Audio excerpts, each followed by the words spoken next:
Iran যেই সময় Israel আক্রমণ করল, ওই সময় যদি সৌদি আরব তেল বন্ধ করে দেয়, অর্থনৈতিকভাবে ইসরায়েলকে অবরুদ্ধ করে দেয়, সারা পৃথিবীর সব মুসলিম দেশগুলি যদি বলে না ফিলিস্তিন স্বাধীন না হলে আমরা লেনদেন করব না, কোনো অর্থনৈতিকভাবে ইসরায়েলকে সাহায্য করব না, সব দরজা সমুদ্র সাগর পথ যদি বন্ধ করে দেয় মুসলমানরা, তাহলে দেখতেন ইসরায়েল কেন ওর 14 গোষ্ঠী পর্যন্ত ফিলিস্তিনকে স্বাধীন দিতে বাধ্য। কথা বলেন ঠিক কিনা? কিন্তু মুসলমান ঐক্যবদ্ধ হওয়ার কারণে আজকে আমেরিকা কয়টা বোমারু বিমান লইয়া, কয়টা পারমাণবিক বোমা লইয়া, কয়টা ক্ষেপণাস্ত্র নিয়ে লাভ দেয়। আমাদের সাথে লাগতে আসিস না, আল্লাহ কয় দাঁড়া, অপেক্ষা কর, ব্যবস্থা করতেছি। মেঝের কাঠিতে আগুন ধরাই দিলেন আমার রব, সে আগুন এত পরিমাণে ছড়াইল, ওরা 1 বছরে বোমা মেরে গাজার যত অংশ পুড়িয়ে দিয়েছে, আমার আল্লাহ 4 দিনে তার চেয়ে বেশি পরিমাণ আল্লাহ পুরাইয়া একবারে মাটির সাথে ছাই বানায় মিশাই দিয়েছে। একবার জোরে বলা যাবে কি মারা হবা? আল্লাহ আসেনি? বিচার আসেনি? বিচার করেনি? মনে রাখবেন পৃথিবীর সব জালিম ধ্বংস হবে। আস্তে বলেন, জোরে বলেন। সব জালিম কি হবে? সব জালিম কি হবে? যে পৃথিবীতে যে আসছে ক্ষমতা পাওয়ার পরে যে জুলুম করছে সেই জালিম ধ্বংস হবে। কথা বলেন ঠিক কিনা? সেই জালিমগুলি ধ্বংস হবে, অবশ্যই ধ্বংস হবে। বাংলাদেশে না বললে না, দুঃখের কথা কিভাবে বলবো বলে, ক্রিকেট খেলায় বাংলাদেশে কোটি কোটি ডলার ব্যয় হয়, হয় না ভাই? আচ্ছা বলেন, ক্রিকেট খেলা দিয়ে বাংলাদেশের কি উপকার হয়েছে? আমাকে বলেন না, আপনারা বলেন, ক্রিকেট খেলায় বাংলাদেশের কি উপকার হয়েছে বলেন? কিছু হয়েছে? কিছু হয়েছে না? জোরে বলেন, কিছু হয়েছে নি? কিছু হয়েছে নি? এর পিছনে কোটি কোটি ডলার আপনি ব্যয় করলেন, অথচ আমার দেশে ইবতিদায়ী মাদ্রাসার শিক্ষকরা বছরের পর বছর পরিশ্রম করে আজকে বেতন পায় না। কেন তারা বঞ্চিত হবে? তারা কি আমাদের কারিগর না? তারা মানুষ গড়ের কারিগর। ছোট্ট কাল থেকে একটা বাচ্চাকে আদর্শ শিক্ষা দেয় তারা। আমাকে ফরিদি যদি ছোট্ট গেলে আমার সেই ইবতিদায়ী শিক্ষক যদি আমাকে তৈরি না করতেন, তাহলে আজকে আমি তৈরি হতাম না। কথা বলেন ঠিক কিনা? আপনারা ক্রিকেট খেলায় কোটি কোটি টাকা ব্যয় করবেন, আজারে বাজারে কোটি কোটি টাকা ব্যয় করবেন, আর আমার দেশের ইবতিদায়ী শিক্ষকরা টাকা পাবে না, বেতন পাবে না। আপনার সব বরাদ্দ চলবে, তাদের জন্য বরাদ্দ হবে না, আপনার ইমামের জন্য বরাদ্দ হবে না। অথচ সমাজ সংস্কারে ইমামের ভূমিকা অস্মরণীয়।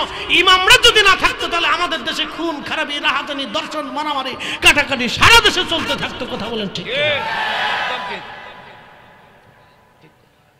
উচিত কথা বললে মায় বাজার হয় কোটি কোটি টাকা বেহাপানা খরচা করবে, কিন্তু আমার দেশে যেই কাজে মানুষ তৈরি হয় সেই কাজের বেলায় নাই। সব চোরে চোরে দেশ ভরে গেছে, সারা চোর সারা দেশে। কথা কর না কেন? যেই ক্ষমতা যায় সেই চুরি করার দান্দায় থাকে। আসতে বলেন কেন? জোরে বলেন। আমার দেশে ক্রিকেট খেলা কি লাভ আছে? এই সাদা খেলা কি হবে? কি হাজার হাজার কোটি টাকা নষ্ট করে এদের পিছনে, অথচ ইবতিদায়ী শিক্ষকরা বছরের পর বছর ধরে তারা অবহেলিত। তাদেরকে আধার সরকারি করে দিল, কিছু বেতন দিল তো তাদের অন্তত সংসার চলে। কথা ঠিক আছে না ভাই? তারা তো মানুষ তৈরি করে। তারা কি তৈরি করে? মানুষ তৈরি করে। এখানে ডানে বামনে সামনে পিছনে আমরা যারা বসে আছি, আমরা শিশুকালে একরকম ছিলাম। আল্লাহ আমাদেরকে মায়ের দিকে ঝুঁকিয়ে দিলেন, মার হৃদয়টাকে আল্লাহ নরম করে দিলেন আমাদের প্রতিপালনের জন্য। কঠিন সময় পায়খানা পেশাব থেকে শুরু করে কত যন্ত্রণা মা সহ্য করেছেন। অনেক রাত মা ঘুমান নেই। ছোট্ট গেলে আপনি ঘুম থেকে উঠে সারা রাত হাঁটছেন, ওই সময় আপনার মাও আপনার সাথে হেঁটে বেড়াইছে, কিচ্ছু করেন না। আপনি অসুস্থ, সারা রাত কেঁদেছেন, আপনার মা সারা রাত ঘুমাইতে পারে নাই। কত রজনী মা নির্ঘুম কাটিয়েছেন শুধু আপনার আর আমার জন্য। ওই সময় যদি মায়ের হৃদয়ে আল্লাহ দয়া না দিয়ে দিতেন, তাহলে আমাদেরকে গলা চিপে মা হত্যা করে ফেলত। এই দয়াটা মার কলিজায় কে দিছে? একসাথে বলেন, আরো জোরে বলেন, কে? সেজদা হবে কার? জিকির হবে কার? ইবাদত হবে কার? আমাদের জিন্দেগি হবে কার জন্য? আমাদের সব কিছুর উদ্দেশ্য হবে কাকে খুশি করার জন্য? আল্লাহকে খুশি করার জন্য। বাস এতটুকু। কুল ইন্না সালাতি ওয়া নুসুকি ওয়া মাহইয়ায়া ওয়া মামাতি লিল্লাহি রাব্বিল আলামিন।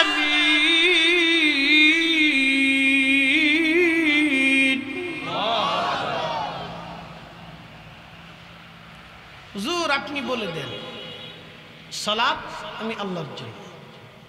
নামাজে দাঁড়াইছেন, চিন্তা আসলো আমি যদি ঢক মতো নামাজ না পড়ি তো মুসল্লি কি বলবে? নামাজে দাঁড়াইছেন, চিন্তা করলেন আমি যদি সুন্দর মতো নামাজ না পড়ি তাহলে হুজুর কি করবে? নামাজে দাঁড়াইছেন, চিন্তা করলেন আমি যদি সুন্দর মতো নামাজ না পড়ি তো মানুষ ভোট দেবে না। নামাজে আসছেন, চিন্তা করলেন বিয়েই আসছে, যদি নামাজে মসজিদে না যায় তো বিয়ে কি করবে? এই বিয়ের চিন্তা, সমাজের চিন্তা, রাষ্ট্রের চিন্তা, রাজনীতির চিন্তা, পেট নীতির চিন্তা, ব্যক্তির চিন্তা, এই চিন্তা যখন মাথায় ঢুকবে তখন আর আপনার নামাজ হলো না। এই নামাজের মধ্যে শিরিক ঢুকে গেল। আপনি আল্লাহর ভয়ে নামাজে আসেন নাই, বরং পাবলিকের ভয়ে নামাজে দাঁড়িয়েছেন। قد أفلح المؤمنون الذين هم في صلاتهم خاشعون।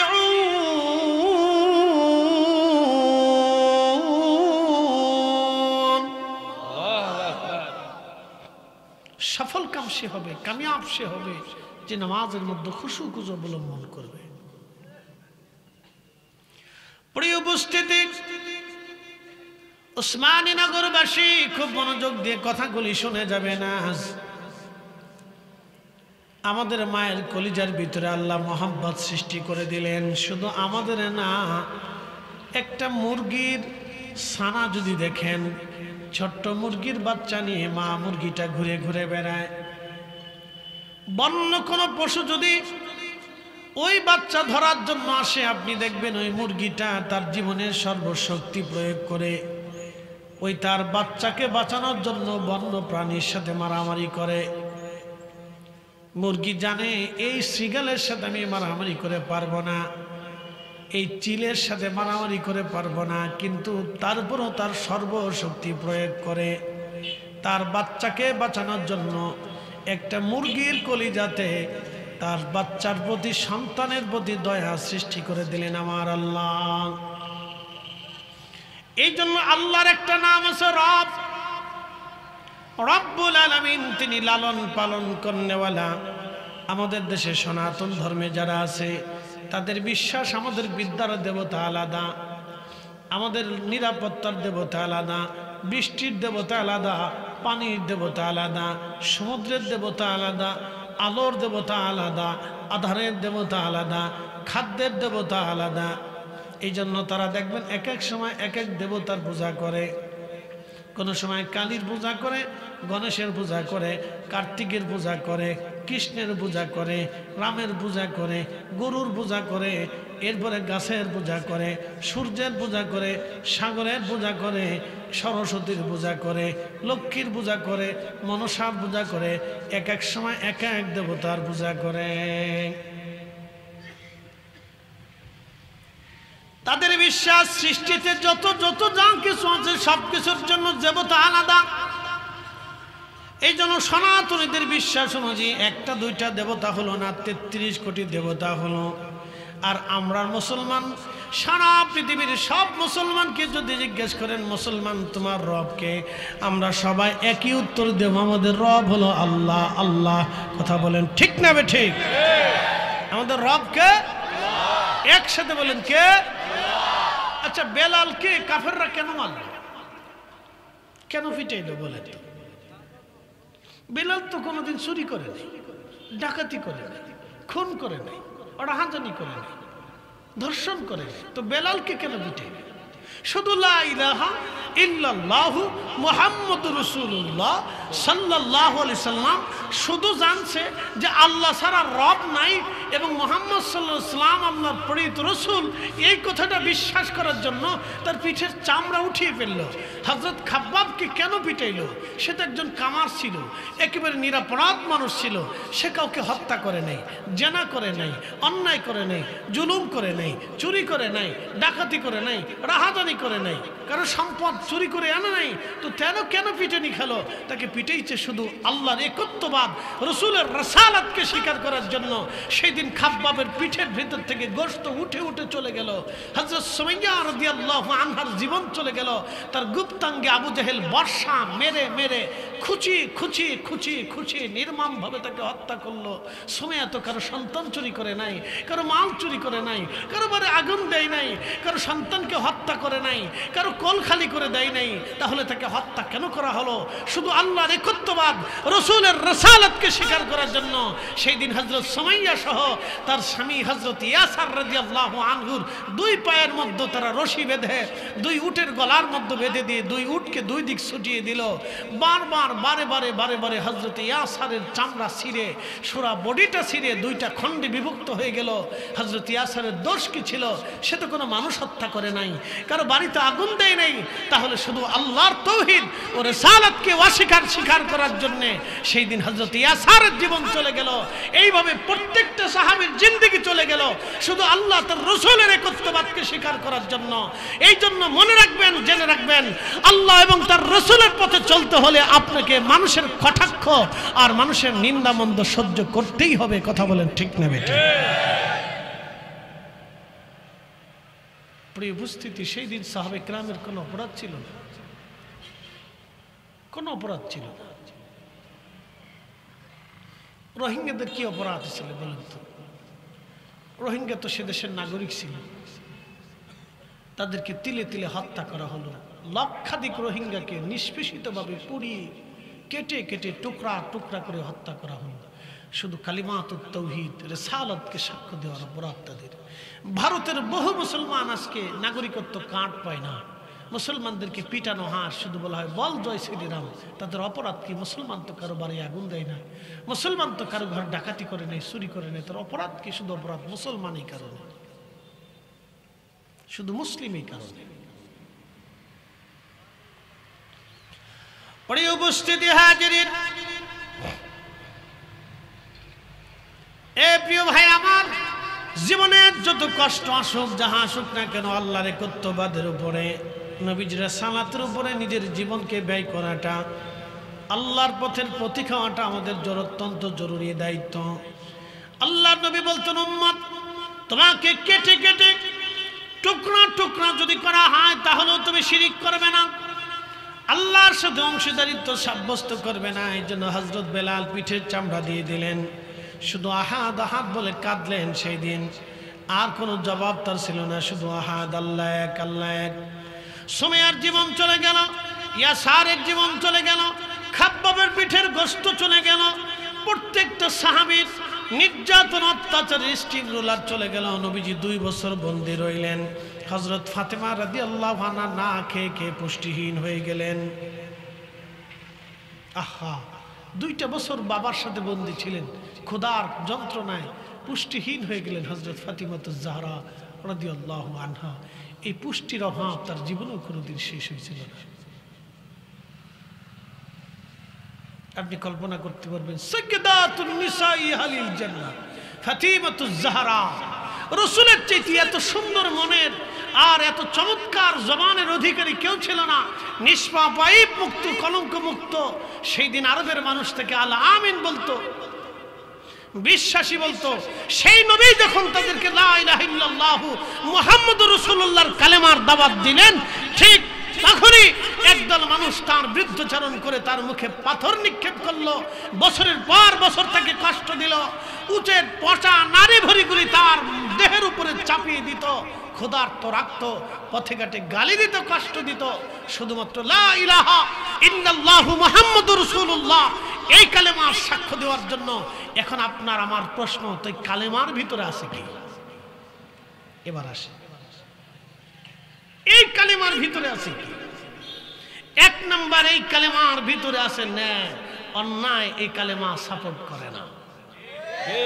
আসতে বলেন কেন? জোরে বলেন, আরো জোরে বলেন।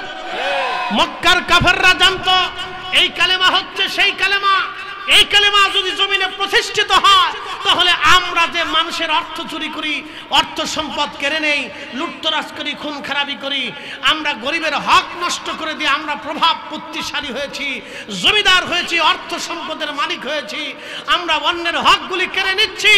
এই কালেমা প্রতিষ্ঠিত হলে আর এইভাবে অন্যায়ভাবে জুলুম করার কোনো শক্তি জমিনে হবে না। এই জন্য তারা এই কালেমার বিরোধিতা করত। কথা বলেন ঠিক না বেটে?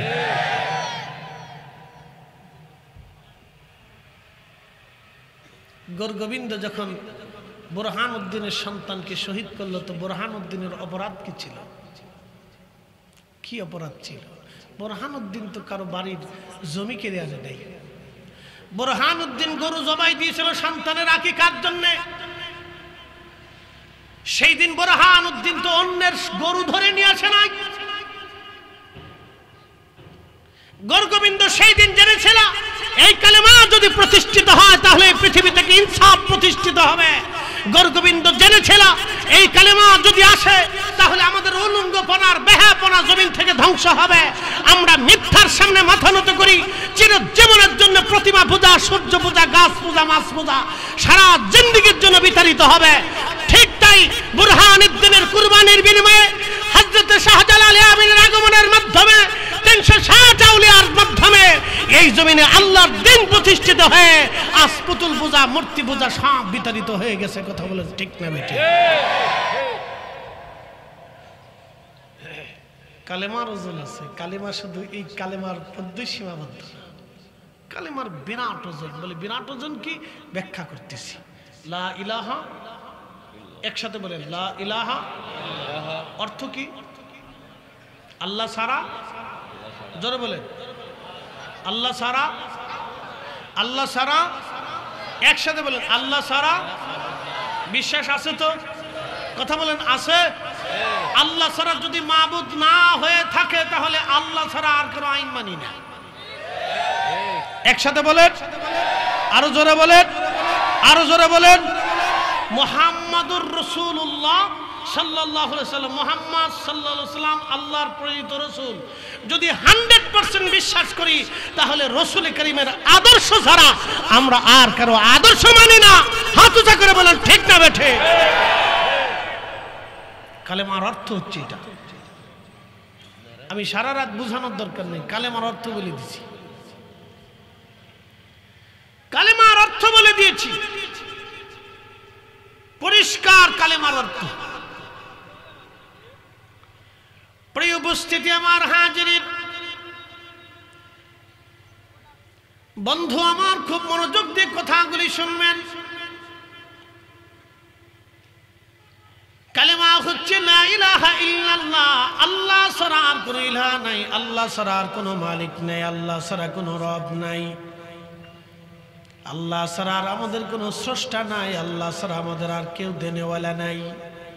হ্যাঁ, আমরা সুন্নিরাও বিশ্বাস করি একেবারে একই নামাজের মজবুত। আহলে সুন্নাত ওয়াল জামাত একেবারে পরিষ্কার পরিচ্ছন্ন। আহলে সুন্নাত ওয়াল জামাতের মধ্যে কোনো জঞ্জাল নাই, কোনো অপরিষ্কার নাই, অপরিচ্ছন্নতা নাই। কথা ঠিক আছে না ভাই? তবে হ্যাঁ, কেউ কেউ আছে আহলে সুন্নাত ওয়াল জামাতের নাম দিয়ে আউলা জাউলা করে, এটা আমরাও অস্বীকার করি না। বাজারে ফল কিনতে যান, কমলা কিনতে গেলে বিভিন্ন কোয়ালিটির কমলা আছে। তো কমলা তো সবকটা কমলা, কিছু দেশি কমলা, মালটা আছে দেখবেন খুব মালটা। তো আপনি আফগানি মালটা আর ওই কি বলে এই কাশ্মীরি মালটা আর হচ্ছে বাঙালি মালটা কিন্তু এক জিনিস না, মালটা দোনোটাই মালটা। কথা ঠিক আছে না ভাই? কাশ্মীরি মালটার এক স্বাদ আর বাঙালি মালটার আর এক স্বাদ। মালটা কিন্তু দোনোটাই মালটা, বাজারের দোনোটাই আপনার সামনে উপস্থাপন করবে।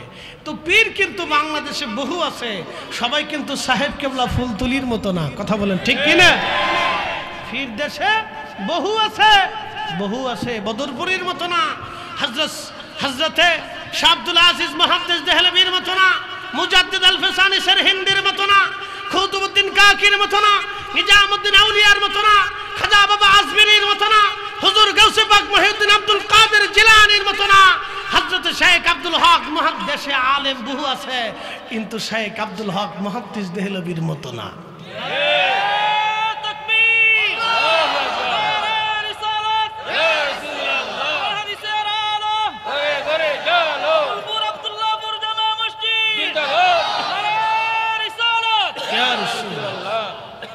বুঝতে কি কোনো অসুবিধা? ভাষা বোঝা যায় তো? মাশাআল্লাহ, বোঝা গেলে ভালো। কিছু বুঝি না, চিন্তা করি কোন দেশে আইলাম, কোনো মাত বোঝা যায় না। এরা যখন তাদের নিজস্ব ভাষায় বলে কিচ্ছু বোঝা যায় না। চিন্তা করি কোন দেশে আসলাম। আপনাদের সিলেটেরটা বোঝা যায়, সিলেটেরটা মাশাআল্লাহ মজা লাগে। একটা মজা আছে, সিলেটি মাত্র একটা মজা আছে। দেখ আলহামদুলিল্লাহ, প্রত্যেক মার ভাষাই সুন্দর। তো খুব মনোযোগ দিবেন।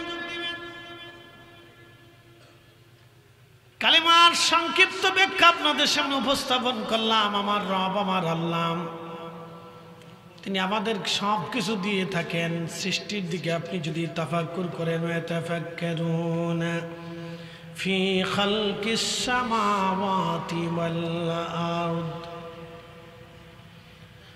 আসমান ও জমিনের ভিতরে যাহা কিছু আছে আমার রব বললেন তোমরা তাফাক্কুর করো, তোমরা চিন্তা করো, তোমরা ভাবো। কালকে এক প্রতিবেদনে দেখলাম এক সাধু 40 বছর ধরে গোসল করে না। কি বুঝলেন আপনি? বুঝছেন? খালি হাসবেন যে এটা কোন পাগলের দেশ।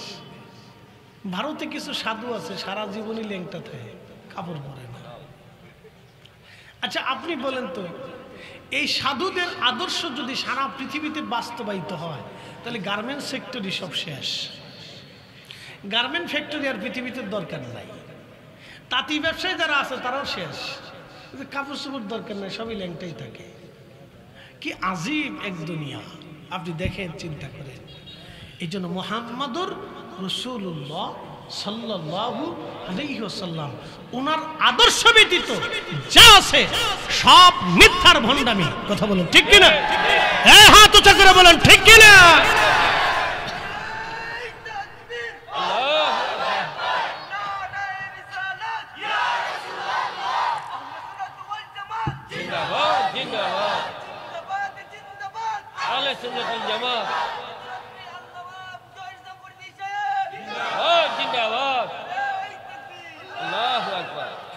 কখনো তোমাকে যদি ভুলি,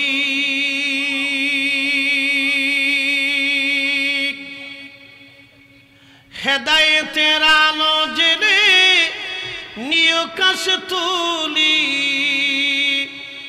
ঠাই দিও প্রিয়তম অগমহিয়ান, তুমি রহমান, তুমি মেহেরবান।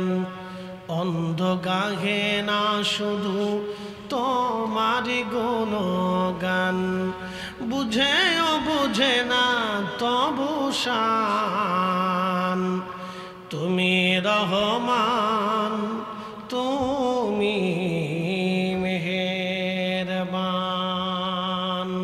আল্লাহুম্মা সাল্লি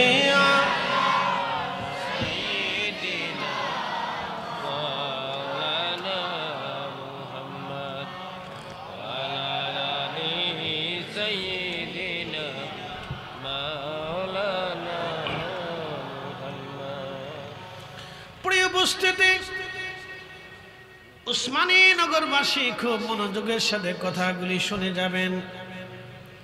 সারা পৃথিবীতে আল্লাহ রসুলের আদর্শ যদি বাস্তবায়িত হয়ে যায়, পৃথিবীতে শান্তি নেমে আসবে। বলে হুজুর কেমন? আমি আপনাদেরকে আজকে বুঝাই দিয়ে যাই। বর্তমান বাংলাদেশে গ্রাম আছে কত হাজার? 68,000। 68,000 গ্রামে ওয়ার্ড আছে। ওয়ার্ড যদি আপনি ধরেন, কতগুলি ইউনিয়ন আছে? শত শত হাজার হাজার ইউনিয়ন বাংলাদেশে আছে। তো এই প্রত্যেকটা ইউনিয়নের হিসাব যদি আপনি কষেন, সারা বাংলাদেশে কয়টা ইউনিয়নে আপনি দেখেন বিচার আচার ঠিক মতো হয়? বলেন,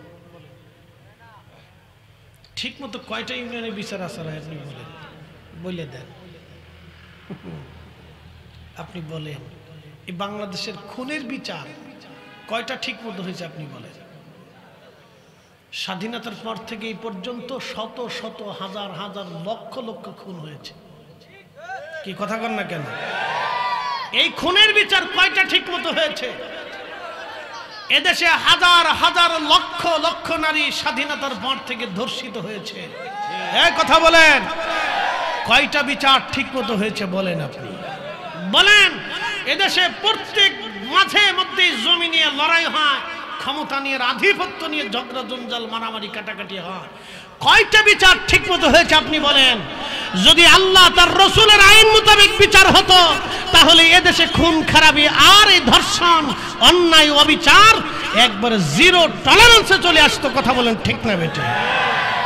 এই জন্য রসুলের উপরে কোনো পৃথিবীতে আদর্শ, একসাথে বলেন, আদর্শ, আদর্শ, আল্লাহর কোরআনের উপর কোনো বিধান নাই। একসাথে বলেন, বিধান আছে?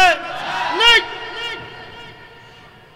যারা পৃথিবীর সবচেয়ে বড় বড় মানবতার কথা বলে আমেরিকা, আপনি যদি দেখেন তার প্রত্যেক মিনিটে কতটা নারী ধর্ষিত হয়, আপনি হিসাব করে দেখেন। লস অ্যাঞ্জেলেসের মতো একটা জায়গাতে আগুন লেগে গেল, ওই আমেরিকানরাই ফায়ার সার্ভিসের পোশাক পরে এসে চুরি করে ধরছে। কি কথা কন না কেন? না না, আরো জোরে বলেন। তাহলে তাদের ওই রচিত বিধান তাদেরকে শান্তি দিতে পারে নাই, পারে নাই। আপনি সৌদি আরবে চুরি করেন, হাত ধরা পড়ার সাথে সাথে হাত কেটে দিবে, বাস, আল্লাহু আকবার।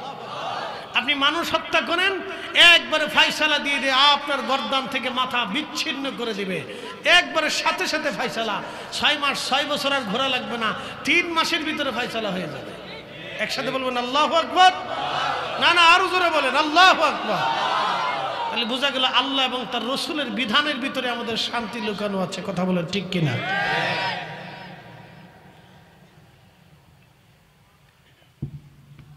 এটাই হচ্ছে লা ইলাহা ইল্লাল্লাহু মুহাম্মাদুর রাসূলুল্লাহ সাল্লাল্লাহু আলাইহি ওয়াসাল্লাম। এটা হচ্ছে এই কালেমা। প্রিয় উসমানীনগরবাসী, খুব মনোযোগ দিবেন। হাজিরিন, পবিত্র মেরাজ, আমি কোরআন শরীফ থেকে আয়াতে কারিমা তেলাওয়াত করেছিলাম, সেই দিকে ফিরে যাব। যেহেতু পবিত্র মেরাজ নিয়ে আমাদের 2-4টি কথা আছে। রজব মাস একবারে শেষ প্রান্তে। বন্ধু আমার, সেই রাসূল দুনিয়াতে আসলেন, কেন আসলেন, উদ্দেশ্য কি, আল্লাহ আমাদেরকে কেন দুনিয়াতে পাঠাইলেন? তামাম পৃথিবীতে বহু মাখলুক আল্লাহ তৈরি করেছেন। বর্তমান বিজ্ঞানের হিসাব অনুযায়ী 4 লক্ষ প্রজাতির জীব এবং জীবন আছে। 4 লক্ষ প্রজাতির জীব জীবনে আপনি যদি লক্ষ্য করেন, প্রত্যেকটা জীব জীবনের ভিতরে আল্লাহ আইন দিয়ে দিছে, বিধান দিয়ে দিছে। তাদের চলার জন্য আল্লাহ রাব্বুল আলামিন বিধান দিয়ে দিছে। আপনি যদি বলেন হুজুর কি করে মানব, হ্যাঁ, আপনি যদি পিঁপড়ার দিকে তাকান, পিঁপড়াদেরকেও আমার আল্লাহ একটা আইন দিয়ে দিছে। পিঁপড়াদের রাজা আছে, ওই রাজার নির্দেশ মোতাবেক পিঁপড়ারা চলে। তারা বাসাবাড়ি বানায়, বিল্ডিং বানায়, প্রাসাদ বানায়, এর ভিতরে থাকে। আপনি যদি দেখেন, পিঁপড়াদের থেকে আমাদের অনেক কিছু শিখার আছে। এই পিঁপড়ারা যখন বন্যা হয়, এই সিলেটে কোটি কোটি হেক্টর জমি পানির নিচে, বন্যায় পানির নিচে তলিয়ে গেল। কখনো কোনো কোনো জায়গা 10 হাত, 20 হাত, 30 হাত পর্যন্ত পানি উঠে গেল। সিলেটের বিশ্বরোড পর্যন্ত পানির নিচে চলে গেল। এত পিঁপড়া পানির নিচে চলে গেল, তাহলে পিঁপড়ারা কি করে বেঁচে রইল? মানুষ উদ্ধার করার জন্য সব মানুষ ঝাঁপিয়ে পড়ল, কিন্তু পিঁপড়া বাঁচানোর জন্য কেউ ঝাঁপায় নাই, কুত্তা বাঁচানোর জন্য কেউ ঝাঁপায় নাই, শিয়াল বাঁচানোর জন্য কেউ ঝাঁপায় নাই, বিড়াল বাঁচানোর জন্য কেউ ঝাঁপায় নাই। কিন্তু সিলেটে কুত্তাও আছে, শিয়ালও আছে, বিড়ালও আছে, পিঁপড়াও আছে। একসাথে বলেন আল্লাহু আকবার। তো ওদেরকে বাঁচাইলো কে? একসাথে বলেন, না না আরো জোরে বলেন। বাংলাদেশ সেনাবাহিনী আইছে, আইছে বিডিআর বিজিবি এরা আইছে, পুলিশ আইছে না আসে নাই, তো ওদেরকে বাঁচাইলো কে? আল্লাহ। একসাথে বলেন কে? যে ওদেরকে বানাইছে সে ওদেরকে বাঁচাইছে। কথা ঠিক কিনা? এই সিলেটের হাওরের ভিতরে কোটি কোটি কোটি কোটি মাছ, কোটি কোটি মাছ, কত কোয়ালিটির স্বাদের স্বাদের মাছ। সিলেটে আসলে স্বাদের স্বাদের মজার মজার মাছ খাওয়া যায় রে বা, টাটকা টাটকা মাছ খাওয়া যায় রে বা, খুব মজার মাছ। সিলেট থেকে গেলে গাছ মজার মাছ পাওয়া যাবে। এই মজার মজার মাছ এই সিলেটের হাওরের ভিতরে কোটি কোটি মন মাছ আসে। আচ্ছা বাংলাদেশ সরকার কি ওদেরকে খাবার টাবার দেয়? তা দেয় কে? আল্লাহ ওদেরকে বানাইছে, আল্লাহ ওদের খাবার দেয়। তা আমাদের খাবারটা দেয় কে? জোরে বলেন, আরো জোরে। তো মানুষ সুদ খায় কে? তার মানে যে সুদ খাইলো সে বুকা, মগা, অগা, বলদা, সিদে। ঠিক আছে না ভাই?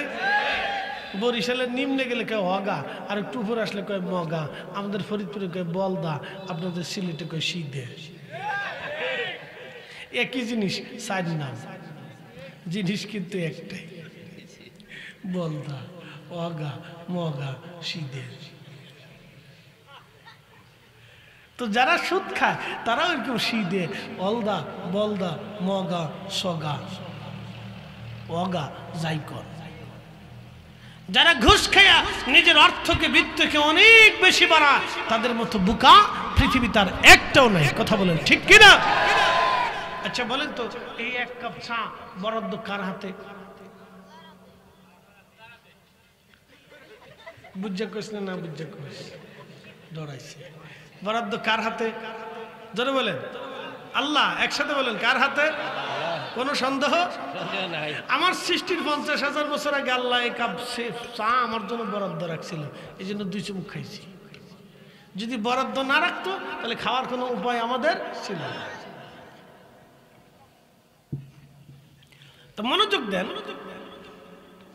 আল্লাহর বরাদ্দের বাহিরে আপনি 1 চুমুক বেশি খেতে পারবেন। বিশ্বাস আছে না ভাই? আছে না? আল্লাহর ইচ্ছার বাহিরে আপনি একটা দানা, ভাতের দানা বেশি খেতে পারবেন? বরাদ্দ কে করছে? এই জন্য আপনারা আপনাদেরকে আজকে শিখিয়ে দিয়ে যাই, দোয়াতে বলবেন আল্লাহ আমরা উত্তম হালাল রিজিকের ফয়সালা করো। হাজার হাজার কোটি টাকা থাকলেও সবাই খেতে পারে পারে তো খেতে পারে না। হসপিটালে যায় দেখেন, বাংলাদেশের সবচেয়ে দামি ভিআইপি হসপিটালে যায় দেখবেন, কোটি কোটি টাকার মালিক হসপিটালে পড়ে রয়েছে, টাকা আছে কিন্তু সুখ নাই। কথা ঠিক আছে না ভাই? এই জন্য বলবেন রব্বানা আতিনা ফিদ দুনিয়া হাসানা, আল্লাহ দুনিয়ার সুখ দাও। হাজার হাজার কোটি টাকা থাকবে সুখ পাবেন না। ছেলে একদিকে, মেয়ে একদিকে, বৌমার একদিকে, কোনো সুখ নাই। ছেলে গালি দেয়, বউ গালি দেয়, ছেলে মদ খায়, মেয়ে মদ খায়, স্ত্রী মদ খায়, সুখ নাই। কি নাই? সুখ নাই। এই জন্য রব্বানা আতিনা ফিদ দুনিয়া হাসানা, দুনিয়ার হাসানা চান। অল্প টাকার ভিতরে হাসানা পাওয়া যায়, হালাল রুচি রুজিকের ভিতরে হাসানা পাওয়া যায়, অল্প সম্পদের ভিতরে হাসানা পাওয়া যায়। কথা কোন ঠিক কিনা? হাসানা দেয় কে? হাসানা কে দেয়? হাসানার বরাদ্দ কার হাতে? কোটি কোটি টাকা থাকলে হাসানা হয় না, হাসানা দেয় আল্লাহ। অল্প টাকার ভিতরে হাসানা আসে, অল্প রুটি রুটির ভিতরে হাসানা আসে, সামান্য খাবারের ভিতরে সুখ আছে, কিন্তু কোটি টাকা থাকবে খেতে পারবেন না, এটাকে হাসানা বলে না। কথা বলেন ঠিক কিনা? বুঝে যাওয়াটা জরুরি। প্রিয় উপস্থিতি, উসমানীনগরবাসী মনোযোগের সাথে কথাগুলি শুনে যাবে না। আহা পিঁপড়া, যখন বন্যা আসে তখন পিঁপড়া বাঁচার জন্য কি করে জানেননি? এক পিঁপড়া আর এক পিঁপড়ারে জড়ায় ধরে, এক পিঁপড়া আর এক পিঁপড়ার হাত পা জড়িয়ে ধরে, ওই হাত দিয়ে ওই হাত দিয়ে জড়ায় ধরে ধরে ধরে ধরে 100 পিঁপড়া যদি থাকে তো 100 পিঁপড়া 100 পিঁপড়ারে জড়ায় ধরে রাখে। কেউ কাউরে ছেড়ে দেয় না, একজন আরেকজনকে জড়ায় ধরে রাখে, একজন আরেকজনকে জড়ায় ধরে রাখে। পিঁপড়ারা জানে যদি আমরা একজন আরেকজনকে ছেড়ে দেই তাহলে সবাই মরে যাব, আর আমরা সবাই যদি জড়িয়ে ধরে রাখি তাহলে সবাই বেঁচে যাব। ওরা দেখবেন জড়িয়ে ধরে পানির উপরে ভাসতে থাকে, কোনো পিঁপড়ায় ডুবে যায় না, একটা আরেকটারে জড়িয়ে ধরে পানির উপরে ভাসে। ওরা একজন আরেকজনকে জড়িয়ে ধরে পানির উপরে ভাসে, কেউ কাউরে ছেড়ে দেয় না। আর মানুষ হইলে কইতো তুই আমার একদিন ঘুষি মারছিলি, আস্তে করে ছেড়ে দিত, যা। এটা মানুষ না মাঙ্গুস? মাঙ্গুস, মানুষ না। তুই আমার ঘুষি মারছিলি না একদিন, ধমক দিছিলি, যা ছেড়ে দিলাম, চলে যা। এই জন্য আমাদের মুসলমান তো অনেক ঊর্ধ্বের বাক্য, আল্লাহু আকবার। মুসলিম তো অনেক ঊর্ধ্বের বাক্য। মুসলিম তো আসলামতু লিরাব্বিল আলামিন, নিজের জীবনের সব কিছু আল্লাহর জন্য যে করে সে হলো মুসলিম। কথা ঠিক আছে না ভাই? জীবনের সব কিছু আল্লাহর জন্য। একসাথে বলেন, কার জন্য? জীবনের সব কিছু যখন আল্লাহর জন্য, সে হলো মুসলিম। তো সেই হিসেবে তো আমরা এখনো পারফেক্ট মুসলিম না, কিন্তু নামকাওয়াস্তে মুসলিম ঠিক আছে, কিন্তু পারফেক্ট না, পরিপূর্ণ না। পরিপূর্ণ যারা ছিলেন তারা মাটির নিচে ঘুমানোর পরও মানুষ তাদেরকে স্মরণ করে, তাদের মাজারের পাশে যায় বসে দোয়া করে। কথা ঠিক আছে না ভাই? তারা পরিপূর্ণ মুসলিম ছিলেন। আসলামতু লিরাব্বিল আলামিন, যারা রবের কুদরতি কদমে নিজের সব কিছুকে বিসর্জন দিয়ে দিয়েছে। প্রিয় বন্ধু আমার, খুব মনোযোগ দিবেন। এই পিঁপড়াগুলি একজন আরেকজনকে জড়িয়ে ধরে বেঁচে থাকে। এই জন্য ফ্যামিলি ওয়ারি যারা আছেন নিজেরা ঝগড়া করবেন না, ভাই বিরাদার মিলেমিশে থাকবেন। চাচা ভাতিজা ভাগিনা আত্মীয় স্বজন সবাই মিলেমিশে থাকবেন। মিলেমিশে থাকার ভিতরে আল্লাহ রহমত দেয়, বরকত দেয়। আর যদি বিচ্ছিন্ন হয়ে যান তাহলে বিচ্ছিন্ন হয়ে গেলে কোনো বরকত আপনি পাবেন না। পিঁপড়া দেখবেন একটা আরেকটারে জড়িয়ে ধরে ওরা বন্যার মধ্যে বেঁচে থাকে। 1000 ফুটও যদি পানি উপরে উঠে যায় পিঁপড়া ডুববে না, ওরা মরবে না, নিঃশেষ হবে না। কারণ আল্লাহ ওদেরকে বিদ্যা দিয়ে দিলেন, একতা দিয়ে দিলেন। ওরা একজন আরেকজনকে জড়িয়ে ধরে ওরা বেঁচে থাকে, পানির উপরে ভাসতে থাকে। আপনারাও যদি ফ্যামিলি ওয়ারিভাবে ঐক্যবদ্ধ থাকতে পারেন, আল্লাহর নবী বলেন, আমার উম্মত তোমরা মুসলমান ভাই ভাই ভাই ভাই, তোমরা মিলেমিশে চলো, মিলেমিশে চলো, ঐক্যবদ্ধভাবে থাকো। আজকে সারা পৃথিবীর সব মুসলমান যদি ঐক্যবদ্ধ হতো তাহলে ফিলিস্তিনের মুসলমান মার খেয়ে মরে যায় না। কথা বলেন ঠিক কিনা?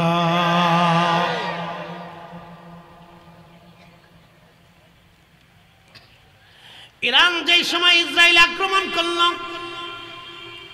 ওই সময় যদি সৌদি আরব তেল বন্ধ করে দেয়, অর্থনৈতিকভাবে ইসরায়েলকে অবরুদ্ধ করে দেয়, সারা পৃথিবীর সব মুসলিম দেশগুলি যদি বলে না ফিলিস্তিন স্বাধীন না হলে আমরা লেনদেন করব না, কোনো অর্থনৈতিকভাবে ইসরায়েলকে সাহায্য করব না, সব দরজা সমুদ্র সাগর পথ যদি বন্ধ করে দেয় মুসলমানরা, তাহলে দেখতেন ইসরায়েল কেন ওর 14 গোষ্ঠী পর্যন্ত ফিলিস্তিনকে স্বাধীন দিতে বাধ্য। কথা বলেন ঠিক কিনা? কিন্তু মুসলমান ঐক্যবদ্ধ হওয়ার কারণে আজকে আমেরিকা কয়টা বোমারু বিমান লইয়া, কয়টা পারমাণবিক বোমা লইয়া, কয়টা ক্ষেপণাস্ত্র নিয়ে লাভ দেয়। আমাদের সাথে লাগতে আসিস না, আল্লাহ কয় দাঁড়া, অপেক্ষা কর, ব্যবস্থা করতেছি। মেঝের কাঠি দিয়ে আগুন ধরাই দিলেন আমার রব। সে আগুন এত পরিমাণে ছড়াইল, ওরা 1 বছরে বোমা মেরে গাজার যত অংশ পুড়িয়ে দিয়েছে, আমার আল্লাহ 4 দিনে তার চেয়ে বেশি পরিমাণ আল্লাহ পুরাইয়া একবারে মাটির সাথে ছাই বানায় মিশাই দিয়েছে। একবার জোরে বলা যাবে কি মারা হবা? আল্লাহ আসেনি? বিচার আসেনি? বিচার করেনি?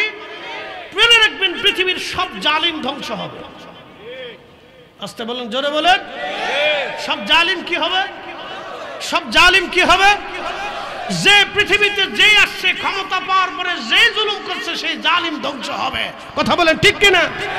সেই জালিমগুলি ধ্বংস হবে, অবশ্যই ধ্বংস হবে।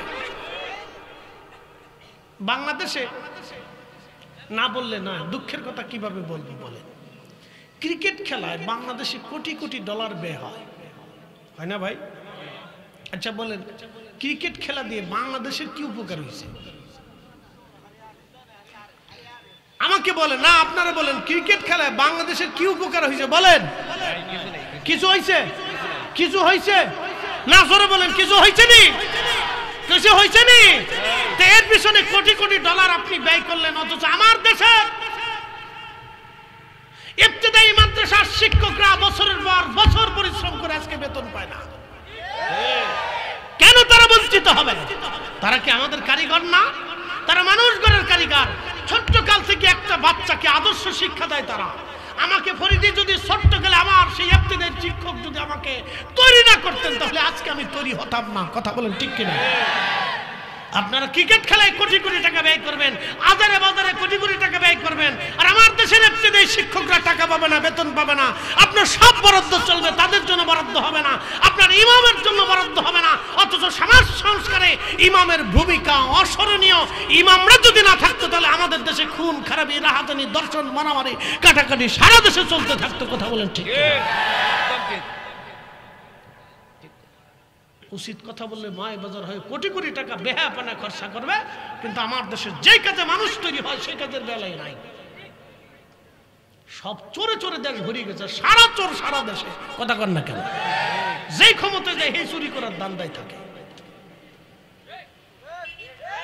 আসতে বলেন কেন? জোরে বলেন। আমার দেশে ক্রিকেট খেলা কি লাভ আছে? এই সাঁতার খেলা কি হবে? কি হাজার হাজার কোটি টাকা নষ্ট করে এদের পিছনে, অথচ ইবতিদায়ী শিক্ষকরা বছরের পর বছর ধরে তারা অবহেলিত। তাদেরকে আধার সরকারি করে দিল, কিছু বেতন দিল তো তাদের অন্তত সংসার চলে। কথা ঠিক আছে না ভাই? তারা তো মানুষ তৈরি করে। তারা কি তৈরি করে? মানুষ তৈরি করে। তারা তো মানুষ তৈরির কারিগর। আমি তাদেরকে অবহেলা করলে জাতি ধ্বংসের দ্বার প্রান্তে চলে যাবে। ইমামরা হচ্ছে মানুষ তৈরি করার কারিগর, তাদেরকে অবহেলা করা মানে জাতিকে ধ্বংসের মুখে ঠেলে দেওয়া। কথা ঠিক কিনা? ও ক্রিকেট খেলায়, ফুটবল খেলায় আজারে বাজারে শয়তানি নাফরমানি, ও ড্যান্সের নায়িকা, চিত্র জগতে আজারে কোটি কোটি টাকা নষ্ট করে শয়তানে করে শয়তান। কি কথা কর না কেন?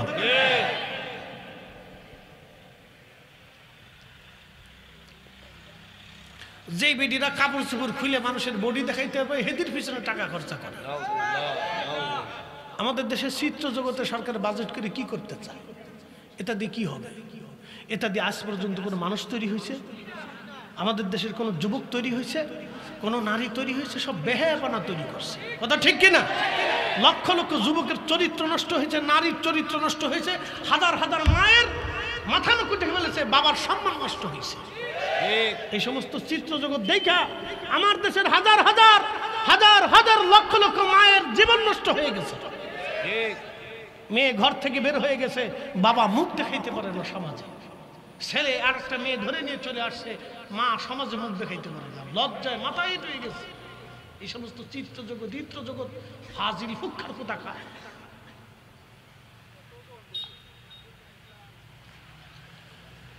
আল্লাহ আমাদেরকে বুঝদান করুক, সকলে বলে না আমিন। এই হক কথা যখন আমি বলবো তখন আমি তিতা হয়ে যাব।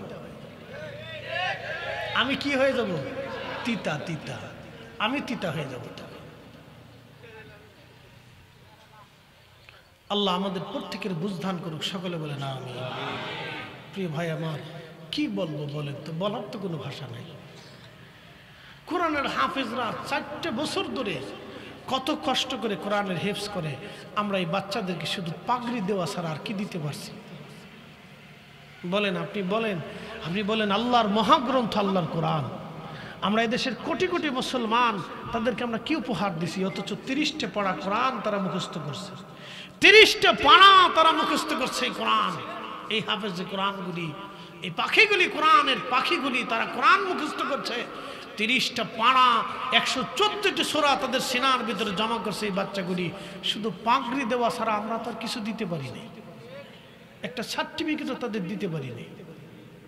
অথচ ডিসি অফিসে, এসপি অফিসে, এই টিওন অফিসে, বড় বড় সরকারি অফিসগুলিতে আজারে বাজারে চোর বাটপার গেলে সেলট দেয়, একটা কোরআনের হাফেজ আলেম গেলে তাদেরকে বসতেও জায়গা দিতে চায় না। কথা খারাপ কিছু ভাই?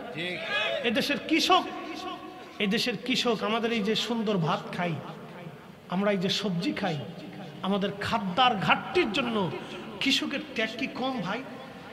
আপনারা কৃষকগিরি যারা করেন, আমি তো নিজেও করছি, আমি জানি। সকাল থেকে সন্ধ্যা পর্যন্ত একটা কৃষক মাঠে খাটে, প্রচন্ড রোদ্রে, প্রচন্ড গরমে। যখন কৃষক মরিচের খেতে কাজ করে, আপনি জানেন না, মরিচের খেতে কাজ যখন করে তখন পুরো শরীরটা মরিচে জ্বলে, পুরো শরীর মরিচে জ্বলতে থাকে। এই কৃষকগুলি নিজেদের জীবনের মাথার ঘামগুলি পায়ে ফেলে ফেলে শরীরকে আগুনে পুড়িয়ে পুড়িয়ে তারা আমাদের জন্য এই খাদ্যের ঘাটতি কমায়, তারা চেষ্টা করে খাদ্য উৎপন্ন করে। অথচ বাংলাদেশের কোনো অফিসে গেলে তাদের কোনো ইজ্জত দেয় না, বসতে চেয়ার পর্যন্ত দেয় না, কোনো মূল্য নাই তাদের। কবি আমাদের জন্য লিখে দিয়ে গেছিলেন, সবার সব সাধকের বড় সাধক আমার দেশের চাষাও ভাই, আমার দেশের চাষা। শোনেন, একটা কথা বলবেন, আমার আল্লাহ রব, আমার রসুল, তিনি রাহমাতুল লিল আলামিন, আল্লাহর নবী যদি ইচ্ছা করতেন পৃথিবীতে প্রাসাদে থেকে যেতে পারতেন, পৃথিবীর সর্বোচ্চ দামি প্রাসাদে নবী থাকতে পারতেন, কিন্তু রসুল থাকেন নাই। খেজুরের পাতার নিচে রসুল ঘুমিয়ে গেছেন। গরিবত্ব রসুল বরণ করতেন, নবী গরিব ছিলেন না। রসুল গরিব ছিলেন না তো, তিনি দুজাহানের সাইয়্যিদ ছিলেন, সাইয়্যিদুল কাউনাইন ওয়াস সাকালাইন ছিলেন, দুজাহানের বাদশা ছিলেন। তিনি গরিব ছিলেন না, বরং গরিবত্ব গরম বরণ করে নিয়ে আল্লাহ রসুল গরিবদের সাথে মিশে গেলেন। কথা ঠিক কিনা? আর তিনি গরিবত্বের সাথে মিশে যে পৃথিবীতে ইনসাফ প্রতিষ্ঠিত করে গেলেন।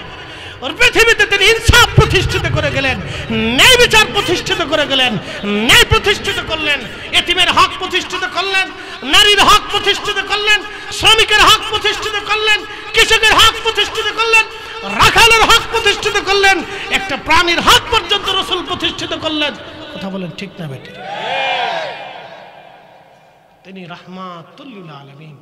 এই পবিত্র মেরাজ আল্লাহ তার রাসূলকে নিয়ে সপ্তম আসমান পাড়ি দিয়ে সিদরাতুল মুনতাহা হয়ে উফুকিল আলাতের সর্বোচ্চ দিগন্তে আরশে মুআল্লার ভিতরে নিয়ে আল্লাহ তার রাসূলের সাথে সামনাসামনি ফাকাদ কাবা কাউসাইনি আও আদনা, একটা ধনুর পরিমাণ মাঝখানে ফাঁকা ছিল।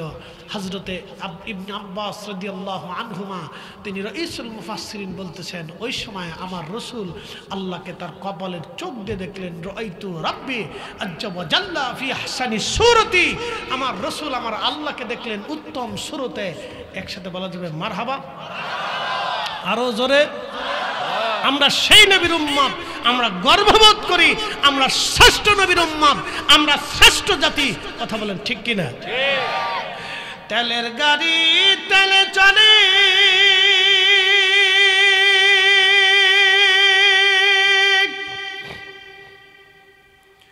আমার গাড়ি হাওয়ায় উড়ে, বিনা তেলে চালাই গাড়ি নবী সুলাইমান। আমরা সেই মুসলমান, ঠিক কিনা? মসজিদে জুতা শরীফ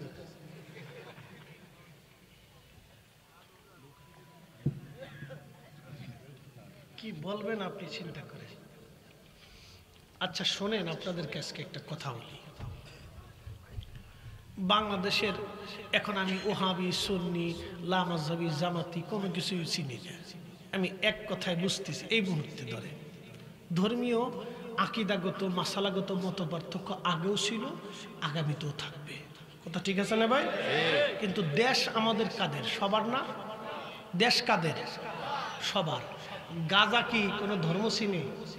গাঁজা, ইয়াবা, মদ, হিরোইন এগুলি যখন খায় তখন কি আমি খাইলে কি গাঁজায় আমারে ছেড়ে দেবো, মদে আমারে ছাড়বো? যেটা ফরিদি হুজুর ওনার আজকে ধরার দরকার নাই, ছাড়তো না। এই নেশা পৃথিবীর কাউকে চেনে না। ও যে খাবে ও তাকে ধরবে, যে খাবে তাকে ধরবে। কথা ঠিক আছে না? বাংলাদেশের সব ঘরানার আলেম পীর মাশায়েখ যদি ঐক্যবদ্ধভাবে এক জায়গায় বসে বলে আগামী 7 দিনের ভিতরে বাংলাদেশ থেকে গাঁজা, ইয়াবা, বাবা আর এই মদ আমরা বাংলাদেশ থেকে একবারে সয়লাব করিয়ে একবারে মাটির সাথে দাফন করে দিব। আর যারা গাঁজা, ইয়াবা, মদ ব্যবসা করে, চালান দেয়, সহযোগিতা করে, সবকটার বাড়ি ঘর পুরাই দিব। কোনো ব্যাপার না। কথা কন না কেন? কোনো ব্যাপার? কোনো ব্যাপার না, কোনো ব্যাপার না। মাটির সাথে মিশিয়ে দেওয়া যায়, কোনো ব্যাপার না। এই ইউনিয়নে কে গাঁজার ব্যবসা করে আমরা জানি না, এই দেশের মানুষ জানে না। এই থানায় কেটা গাঁজার ব্যবসা করে এদেশের মানুষ জানে না, প্রশাসন জানে না। তো ছাতা মাটির সাথে মিশিয়ে দিতে 7 দিন সময় লাগে, মাত্র 7 দিন বাংলাদেশে। যদি সারা বাংলাদেশের পীর মাসেক ওলামায়ে কেরাম এক জায়গায় বসে মিটিং করে যে আগামী 7 দিনের ভিতরে এটা ধ্বংস করে দেব, একবারে মাটির সাথে মিশে দেবো, আর যারা এটা সহযোগিতা করে তাদেরকেও মাটির সাথে মিশিয়ে দেবো, কোনো ব্যাপার না। কি মনে করেন কঠিন কাজ? ও ছাতা কঠিন, কোনো ব্যাপার না, কোনো ব্যাপার না, 7 দিনই শেষ করে দিতে পারি। কিন্তু সবাইকে ঐক্যবদ্ধ হইতে হবে, এক প্ল্যাটফর্মে আসতে হবে, যে হ্যাঁ এক বাক্যে। চীনের মাও সেতু, চীন উন্নত কেন বুঝাই দিয়ে যায়। চীনের মাও সেতু, সে চিন্তা করল চীনে প্রত্যেক যে আপনারা কি বলে চড়ুই পাখি, চড়ুই চিনছেন নি আপনারা? চড়ুই পাখি, তো চড়ুই পাখিতে ধান খায়। তো মাও সেতু চিন্তা করলো চীনের চড়ুই পাখিতে ধান খায়, তা এই লক্ষ লক্ষ টন ধান চীনের চড়ুই পাখিতে খেয়ে ফেলে দেয়। তো মাও সেতু চিন্তা করলো যে আমরা যদি চড়ুই পাখি মেরে ফেলে দিই তাহলে ধান বেঁচে যাবে। তো যে ইচ্ছা সেই কাজ মিটিং করে ঘনঘটা করে সে জারি করলো, একদিনে আমরা চীনের যত চড়ুই পাখি আছে সব মেরে ফেলে দেব একদিনে। তো সে ঘনঘটা করে দিন জারি রাখতে করে মানুষকে উদ্বুদ্ধ করলো। চীনের কোটি কোটি মানুষ একদিনে চীনের যত চড়ুই পাখি ছিল কোটি কোটি চড়ুই পাখি হত্যা করলো একদিনে। রাষ্ট্র যদি চিন্তা করে যে আমরা একদিনে শেষ করবো তো কোনো ব্যাপার না, কিন্তু ঐক্যবদ্ধ হইতে হবে। কিন্তু ফল হলো ভিন্ন, সিদ্ধান্তটা ছিল ভুল। কেন? চড়ুই পাখি শুধু ধান খাইতো না, ধানের পোকাও খাইতো। তো চড়ুই যখন মরে গেল তখন চীনে দুর্ভিক্ষ আসলো, ধান হইতো কিন্তু পোকা হইতো, পোকায় ধান খেয়ে ফেলতো। তো একবারে দুর্ভিক্ষ হতে হতে হতে হতে 4 বছর দুর্ভিক্ষে 1 কোটির উপরে চীনের মানুষ না খেয়ে মরে গেল, প্রচন্ড দুর্ভিক্ষে। এখন একটু চিন্তা করে যে সেই চীন, যেই চীন দুর্ভিক্ষে 1 কোটি মানুষ দুর্ভিক্ষে মরে গেল, সেই চীন আজকে পৃথিবীর, যদি আপনি অর্থনৈতিকভাবে বলেন আর রাজনৈতিকভাবে বলেন আর আপনি যদি সামরিক খাতে বলেন, তাহলে চীন পৃথিবীর একটা শক্তি। কথা ঠিক আছে না ভাই? সারা পৃথিবীব্যাপী তার বিজনেস ছড়িয়ে ফেলছে সে। ঐক্যবদ্ধ জাতি তারা। এই ঐক্যবদ্ধতা এমন একটা নিয়ামত, যে নিয়ামতের ফল সবাই বহন করে। মুতার যুদ্ধে সাহাবী ছিলেন মাত্র 3000 আর কাফের ছিল 2 লাখ। একসাথে বলবেন আল্লাহু আকবার। কাফেরের সংখ্যা কত? জোরে বলেন। 2 লক্ষ। সাহাবীদের সংখ্যা কত? 3000। 3000 সাহাবী সেই দিন ঐক্যবদ্ধভাবে নিজেদের জীবন কুরবানি করার মাঠের প্রত্যয়ে নেমে সেই দিন তারা 2 লক্ষ কাফের বাহিনীকে পরাজিত করেছিল। একসাথে বলবেন আল্লাহু আকবার। এটা ঐক্যবদ্ধতা, এটা একতা, একতার রেজাল্ট এটা। এই জন্য সমাজ জীবনে হোক, পারিবারিক জীবনে হোক, গ্রামীণ জীবনে হোক, আপনারা ঐক্যবদ্ধ থাকবেন। পারিবারিক জীবনে ঐক্যবদ্ধ থাকবেন, ভাই ভাতিজা আত্মীয় স্বজন সবাই মিলেমিশে থাকবেন, ঝগড়া ফাসাদ করবেন না, মিলেমিশে থাকবেন। একজনের অসুবিধা হলে সবাই মিলে সেটা সলভ করবেন। একজন অভাবে পড়লে তাকে সবাই মিলে তাকে অভাব দূর করাবেন। এটা হচ্ছে আল্লাহ রাসূলের তরিকা। ঐক্যবদ্ধ থাকাটার মতো নিয়ামত পৃথিবীতে আর নাই। আল্লাহ আমাদের প্রত্যেকের কবুল করুক, সকলে বলে না আমিন। একসাথে বলি আল্লাহু আকবার। আল্লাহু আকবার ওয়ালিল্লাহিল হামদু। বিসমিল্লাহির রাহমানির রাহিম।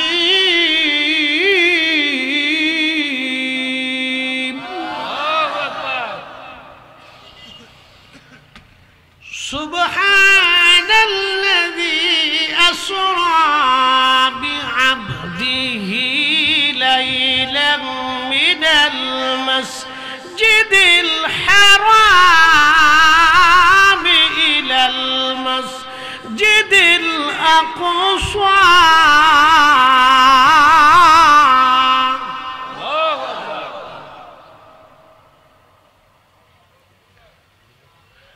আল্লাহ রাব্বুল আলামিন পবিত্র মেরাজের ঘটনাটাকে আমার নবীজি বর্ণনা করতে যায় আমার আল্লাহ আগে নিজে সুবহানাল্লাহ বলেছেন। পবিত্র মেরাজকে ছোট করে দেখবেন না, কারণ আমার নবী ইচ্ছা করে দাওয়াত নেন নাই, আমার আল্লাহ ইচ্ছা করে দাওয়াত দিয়েছেন। কথা ঠিক কিনা? আপনারা আমাকে দাওয়াত দিয়েছেন, আমি কিন্তু এখানে ইচ্ছা করে আসি নাই, আপনারা আমাকে দাওয়াত দিয়েছেন বিদায় সম্মানের সাথে খাবার খাওয়াইলেন, সম্মানের সাথে রিসিভ করলেন, সম্মানে বসাইলেন, ওয়াজ শুনতেছেন, যাবার সময় আবার যথোপযুক্ত সম্মানই দিয়ে দিবেন। কারণ আপনারা আমাকে দাওয়াত করেছেন, আমি ইচ্ছা করে জোর করে আসি নাই। মেহমানকে দাওয়াত করে এনে আপনারা সর্বোচ্চ সম্মান দিয়েছেন। আল্লাহ হলো মেজবান আর আমার নবী হলো মেহমান। আসতে হলো কেন জোরে? আল্লাহ কি মেজবান আর আমার রসুল মেরাজে মেহমান। একসাথে বলুন আল্লাহু আকবার, আরো জোরে আল্লাহু আকবার। শুধু মেহমান না, আপনারা আমার ঢাকার থেকে কিন্তু গাড়ি করে বিমানে করে আনেন নাই, বরং আল্লাহ তার রসুলকে জিব্রাইল দিয়ে বাহন দিয়ে তারপরে সম্মানের সাথে আসমানে সম্মান দিতে দিতে দিতে দিতে মিছিল করাইতে করাইতে নেমাইছে। আল্লাহু আকবার। আবার সম্মানের সাথে নবীজির ঘরে আল্লাহ ফেরত পাঠাইছে। মেহমান, মেহবুব, আল্লাহ তার রসুল হচ্ছে আল্লাহর মেহবুব, আল্লাহ রসুল হচ্ছে আল্লাহর মেহবুব। আর ইব্রাহিম খলিল হচ্ছে খলিলুল্লাহ হাবিবুল্লাহ, তফাৎ বুঝাই দিয়ে যায়। ইব্রাহিম খলিল হচ্ছে, আল্লাহ হচ্ছে ইব্রাহিমের মেহবুব। ইব্রাহিমরা আল্লাহ যা করতো ইব্রাহিম তাই করত। আর আমার রসুল হচ্ছে আল্লাহর মেহবুব। আল্লাহর মেহবুব হলো নবীজি যা কন আল্লাহ তাই করে। হয় না? আরো জোরে, আরো জোরে। যার কারণে আল্লাহ সূরা কদর নাজিল করছে। মন বেজার, আমার উম্মত পিছিয়ে পড়ে যাবে, হায়াত কম নেকি কম, আমার উম্মত পিছিয়ে পড়ে যাবে। আগের জমানা হায়াত বেশি হইতো, নেকি বেশি হইতো, তারা সারাদিন রোজা রাখতো, সারাদিন জিহাদ করতো, সারা রাত ইবাদত করতো। সেই উম্মতের 200, 300, 400, 500 বছর ধরে হায়াত ছিল, 500 বছর ধরে তারা আল্লাহর ইবাদত করতো। আমার উম্মতের হায়াত 30 বছর, 40, 50, 60 বছর। তা আমার উম্মত হায়াত কম, নেকি কম, ইবাদত কম হবে, আমার উম্মত কিয়ামতের ময়দানে পিছিয়ে পড়ে যাবে, আমি লজ্জিত হয়ে যাব। আল্লাহ তখনই ডাক দেখা, ইন্না আনজালনাহু ফি লাইলাতুল কদর। হুজুর, আমি এই কোরআনকে লাইলাতুল কদরে নাজিল করছি। ওমা আদরাকা মা লাইলাতুল কদর। আপনি কি জানেন লাইলাতুল কদর কি? লাইলাতুল কদরি খায়রুম মিন আলফি শাহর। নবী গো, একটা রাতে কেউ যদি ইবাদত করে, আমি 1000 মাস ধরে ইবাদত করলে যা হবে, আমি এক রাতের ইবাদতে তার চেয়ে বেশি দিয়ে দেব। সুবহানাল্লাহ। আরো জোরে, আরো জোরে।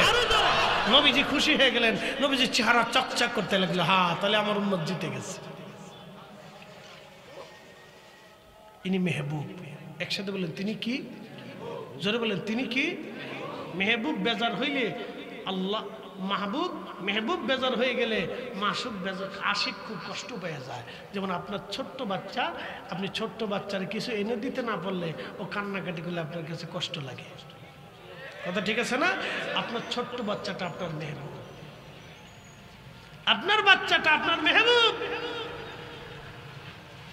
আপনার বাচ্চা আপনার মেহবুব। ও কষ্ট পাইলে আপনার কলিজার ভিতরে ব্যথা লাগে। আপনার বাচ্চা আপনার মেহবুব। আমার রসুল আল্লাহর মেহবুব।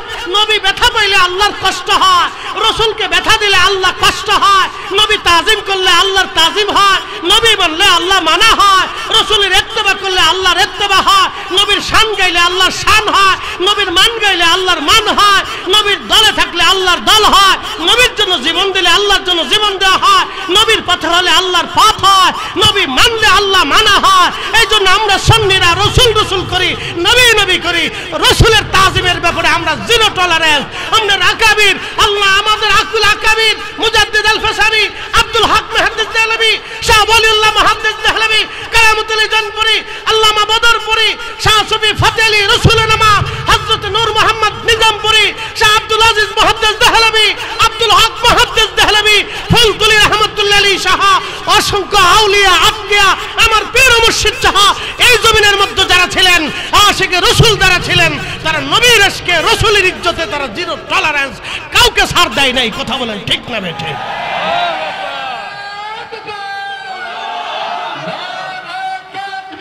আল্লাহু আকবার ইয়া রাসূলুল্লাহ জিন্দাবাদ জিন্দাবাদ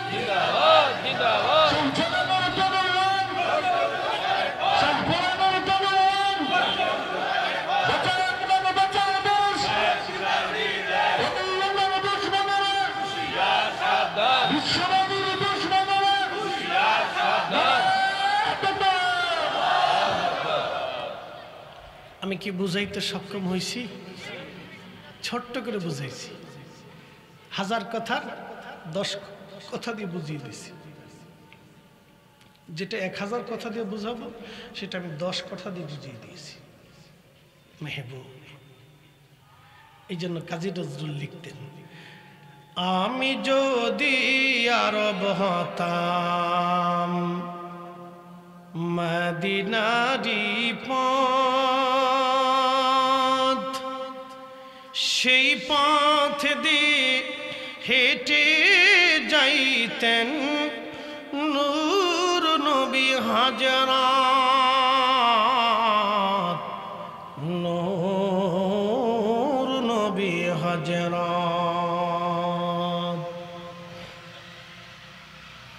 আল্লামা ডাক্তার ইকবাল রহিমাহুল্লাহ জবাবে শিকওয়ার মধ্যে তিনি লিখলেন, মগজ করা রোহে ঈমান জানে দিন হাসতে হবে রাহমাতুল লিল আলামিন।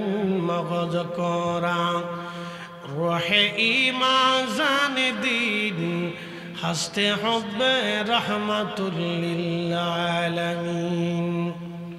কোরআনের মগজ বানো, ঈমানের রূহ বানো, ধর্মের প্রাণ বানো, সব কিছুর মূল আমার রসুলের মহাব্বত। আমার নবীর মহাব্বত যেখানে নাই কোরআন সেখানে নাই। অতএব যারা আমাদের দেশে কোরআনের তাফসীর করার কথা বলে, আমার রসুলের শানকে যারা ছোট ছোট করে দেখে, আমরা আহলে সুন্নাত ওয়াল জামাত কখনো মেনে নিতে পারবো না। কথা বলেন ঠিক কিনা? এই ব্যাপারে আমরা জিরো টলারেন্স। কারণ আল্লাহর মেহবুব হচ্ছেন রসুল, আল্লাহর মেহবুব। নবীজি কোনো বিষয়ে বেজার হইলে আল্লাহ সাথে সাথে সাথে সাথে আয়াত নাজিল করে খুশি করতেন। হ্যাঁ, সূরা কাউসার নাজিল হলো, রাসূল করিমকে কাফেররা বলতো আফতার আফতার আফতার, নির্বংশ নির্বংশ নির্বংশ, বংশহীন, এইভাবে বলে গালি দিত, কষ্ট দিত।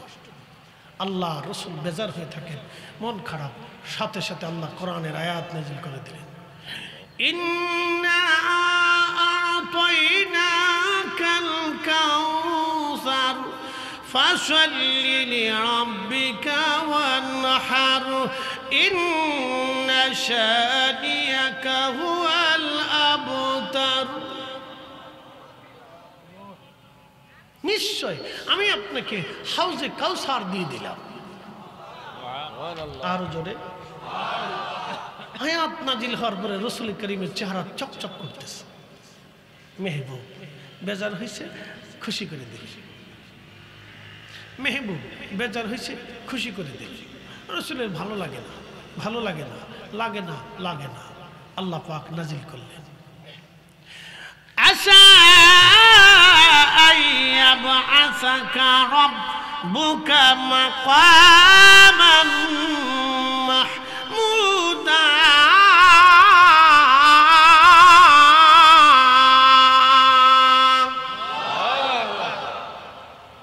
নবী গো, আপনাকে মাকামে মাহমুদ ওয়ালা বানাই দিলাম, সর্বোচ্চ মাকাম দিয়ে দিলাম। আরো জোরে বলেন মেহবুব। জোরে বলেন কি? মেহবুব। যা চাইতো তাই দিত। মন খারাপ হলে আয়াত নাজিল করে খুশি করত মেহবুব। মন বেজার হলে আয়াত নাজিল করে খুশি করত। চান সর্বোচ্চটা দিয়ে দিলাম। বলে কি? বলে আপনাকে খুশি করব, সর্বোচ্চ মাকাম দেব। সাহাবা কেরাম বলেন, হুজুর বিষয়টা বুঝলাম না। কে বুঝো নাই? কিয়ামতের মাঠে আমি যা চাবো আল্লাহ আমার তাই দিবে। আরো জোরে। আপনার মেয়েটা আপনার মেহবুব, খুব আদর করেন। বিয়ে দেওয়ার সময় যা চান আপনি তাই দিয়ে দিবেন। বাবা পরের বাড়ি পাঠাইতেছেন, আমার গোগলারটা দিবা, কানেরটা দিবা, হাড় দিবা, টিকলি দিবা, পাটটা দিবা, ঝুনঝুনি দিবা, এটা দিবা, সেটি দিবা, এটা দিবা, সেটা দিবা। বাপে খুশি হয়ে মেয়েকে দিয়ে দেয়, কারণ মেয়েটা বাবার মেহবুব। আল্লাহ রাব্বুল আলামিন বলেন, হাবিব কিয়ামতের ময়দানে যা চাবেন আমি তাই দিব, যা চাবেন আমি তাই দিব, যা চাবেন আপনি তাই দিবেন। সাহাবে কিরাম বলেন, ইয়া রাসূলুল্লাহ আপনি কিয়ামতের মাঠে কি চাবেন? বলে, সাহাবীরা রে, আমার একটা উম্মত দোজখে থাকা অবস্থায় আমি খুশি হব না, জান্নাতে যাব না। খুশি হন নাই আপনারা? আরো জোরে বলেন খুশি, জোরে বলেন খুশি। তা আজকে তার নামাজ পড়ার দরকার নাই, বেশ তো পেয়ে গেছে, নামাজের দরকার নাই নাকি? তখন হ্যাঁ নামাজ পড়তে হবে। বলে সাহাবে কিরাম বলে, ইয়া রাসূলুল্লাহ কিয়ামতে উম্মত চিনবেন কেমনে? এত উম্মতের ভিড়ে, কোটি কোটি মানুষের ভিড়ে আপনি উম্মত কেমনে চিনবেন? তখন আল্লাহর নবী ডাক দেখায়, সাহাবীরা রে, অনেক লাল ঘোড়ার ভিতরে কপাল সাদাওয়ালা একটা ঘোড়া দেখলে কি চেনা যায় না? বলে হ্যাঁ চেনা যায়। চিনতে কি কঠিন না সহজ? বলে সহজ। তো সাহাবীরা, আমার উম্মত 5 ওয়াক্ত নামাজ পড়বে, নামাজে ওযু করবে, ওই ওযুর চিহ্নগুলি, সেজদার জায়গাগুলি নূরে চকমক চকমক করতে থাকবে। আমি দেখে দেখে দেখে দেখে টেনে টেনে টেনে টেনে হাউজে কাউসারের পানি পান করাইয়া আমি তাদেরকে আমার সাথে জান্নাতে আগে নিয়ে চলে যাব। নামাজ একসাথে বলেন কি? জোরে বলেন নামাজ। বিকল্প কোন রাস্তা আমার দেশে এক প্রকার আছে, নাম দিছে ফিরে কামেল শাহ সুফি, নাম দিছে ফিরে কামেল শাহ সুফি। কি তা কয় জানেন? শালার মাওলানা মসজিদ ঘরে আল্লাহ থাকে না, টুনটুনা টুন টুনটুনা টুন।